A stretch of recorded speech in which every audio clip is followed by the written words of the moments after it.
আসসালামু আলাইকুম। এখন দেখবেন সংবাদ শিরোনাম। জিতলে জনগণের পাহারাদার হবে জামায়াত। রাজধানীর জনসভায় ডাক্তার শফিকুর রহমান বললেন, ভাতার কথা বলে অপমান করা হচ্ছে তরুণদের। টহল জোরদারের পাশাপাশি ঝুঁকিপূর্ণ কেন্দ্র ঘিরে বিশেষ নিরাপত্তা। পরিবেশ নিয়ে টিআইবির জিয়াউল হাসানের বিরুদ্ধে গুমের মামলায় সাক্ষ্য দিলেন সাবেক সেনাপ্রধান ইকবাল করিম। বললেন, দুর্নীতিগ্রস্ত কর্মকর্তাদের নিরাপদ মনে করতেন শেখ হাসিনা। জামাতের আমির বলেন, মিথ্যা আশ্বাস নয়, ক্ষমতায় গেলে জনগণের সম্পদ ও ইজ্জতের পাহারাদার হবে জামায়াত। মন্ত্রী হিসেবে নাহিদ ইসলামকে দায়িত্ব দেওয়ার প্রতিশ্রুতিও দেন তিনি। প্রচারের শেষ সময়ে 11 দলীয় ঐক্যজোটের আয়োজনে ছিল ঢাকা 11 আসনে নির্বাচনী জনসভা, যেখানে এই জোটের প্রার্থী এনসিপির আহ্বায়ক নাহিদ ইসলাম। জনসভায় যোগ দেন জামায়াতের আমির ডাক্তার শফিকুর রহমান। সকাল 9টার পর বাড্ডার ডিআইটি প্রজেক্ট খেলার মাঠে শুরু হয় কর্মসূচি। নির্ধারিত সময়ের আগেই কানায় কানায় পূর্ণ জনসভাস্থল। নারীদের উপস্থিতিও ছিল চোখে পড়ার মতো। সভায় বক্তব্য রাখেন শরীফ ওসমান হাদির বোন। দেশের জন্য আর কোনো হাদিকে যেন জীবন দিতে না হয়, সে আহ্বান জানান তিনি। আমরা কি এই হত্যা আরো চেয়েছি? আমরা হত্যা বন্ধ করতে যদি চাই, তবে কি করতে হবে আমাদের? সেটাই হলো এখানে নাহিদ ইসলামকে জয়যুক্ত করতে হবে। জামায়াতের আমির ছাড়াও জনসভায় যোগ দেন এনসিপির মুখপাত্র আসিফ মাহমুদ সজীব ভূঁইয়া, বাংলাদেশ খেলাফত মজলিসের আমির মাওলানা মামুনুল হক সহ জোটের অন্যান্য নেতারা। 12 ফেব্রুয়ারি 11 দলীয় জোটকে বিজয়ী করতে ভোটারদের ঐক্যবদ্ধ হওয়ার আহ্বান জানান তারা।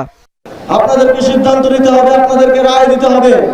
গণতন্ত্রের পক্ষে, ইনসাফের পক্ষে, ন্যায়ের পক্ষে, আপনাদের মুক্তির পক্ষে আপনাদেরকে এমন নেতৃত্ব বেছে নিতে হবে যারা আপনাদেরকে নতুন বাংলাদেশ উপহার দিবে।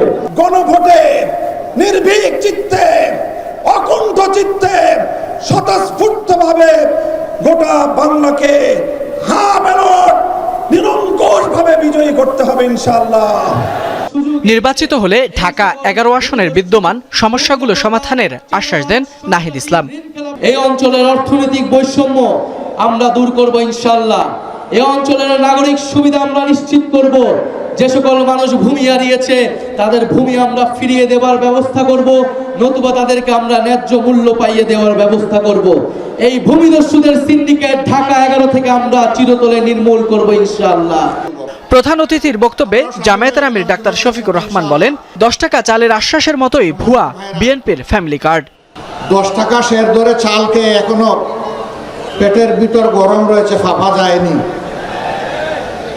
এখন আবার নতুন করে এই কার্ড সেই কার্ড, গাঁটে গাঁটে কার্ড, এই সব কার্ড হইল ভুয়া কার্ড। যেমন 10 টাকা দরের চালের আশ্বাসটা ছিল ভুয়া, এই কার্ডগুলা হইল সেই রকম ভুয়া।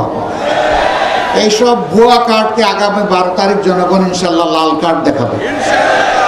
তিনি আরো বলেন, 15.5 বছর যারা কোথাও ছিল না তারাই এখন ফিরে এসে মামলা বাণিজ্য আর চাঁদাবাজি করছে।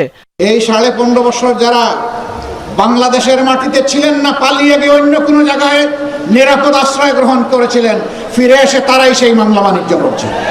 আমরা কি আমাদের সন্তানদেরকে বুকে নিয়ে জুলাই মাসে এই জন্য লড়াই করেছিলাম যে এখানে পুরাতন চাঁদাবাজের বদলে নতুন চাঁদাবাজের জন্ম হবে, মামলাবাজের জন্ম হবে, ভূমি দখলবাজের জন্ম হবে, ভূমি দস্যুদের জন্ম হবে। এই জন্য তো আমরা এই লড়াই করিনি, আমাদের সন্তানেরা এই লড়াই করেনি।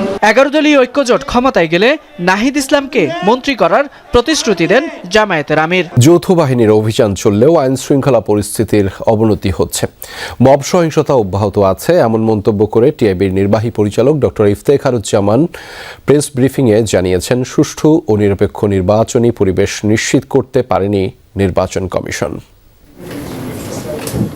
নির্বাচন সামনে রেখে সংবাদ সম্মেলনে ট্রান্সপারেন্সি ইন্টারন্যাশনাল বাংলাদেশ টিআইবি নির্বাহী পরিচালক ডক্টর ইফতেখারুজ্জামান বলেন, নির্বাচন ঘিরে ক্রমেই বাড়ছে সহিংসতা, ব্যাপকভাবে বেড়েছে অর্থ, ধর্ম ও পেশিশক্তির ব্যবহার।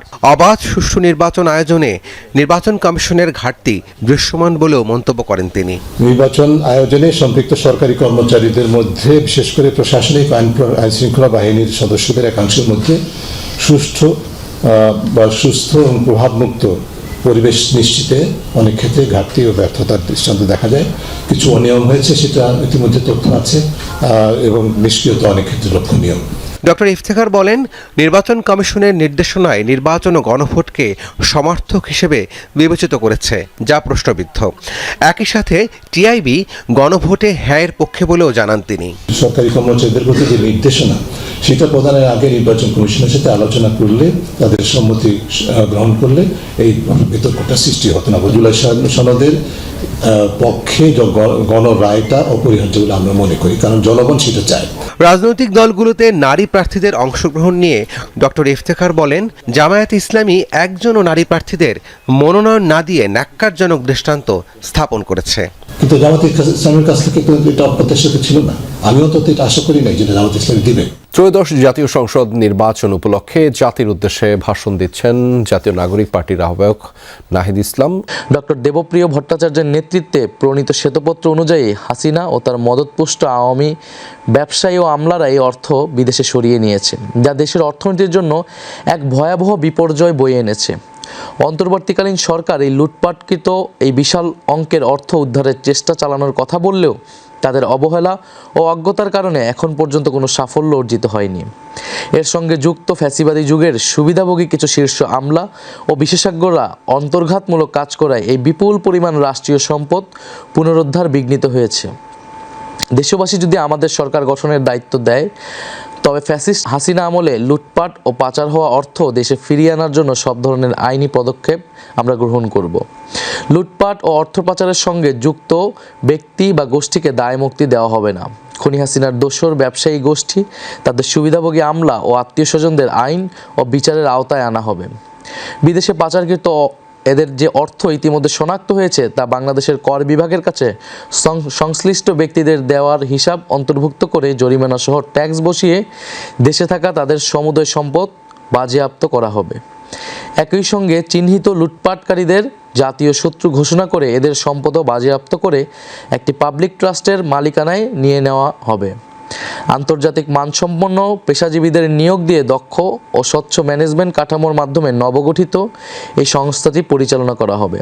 আমাদের লক্ষ্য খুবই স্পষ্ট, ঘুষ, দুর্নীতি ও রাষ্ট্রীয় সম্পদ লুটপাটের সংস্কৃতির অবসান ঘটিয়ে অর্থনৈতিক বৈষম্য বিলোপের মাধ্যমে ন্যায় বিচার প্রতিষ্ঠা করা এবং রাষ্ট্রের সম্পদ জনগণের কাছে ফিরিয়ে দেওয়া। আওয়ামী লীগের আমলে গুম খুনের সংস্কৃতি নিয়ে ট্রাইব্যুনালে সাক্ষ্য দিলেন সাবেক সেনাবাহিনীর প্রধান ইকবাল করিম ভূঁইয়া।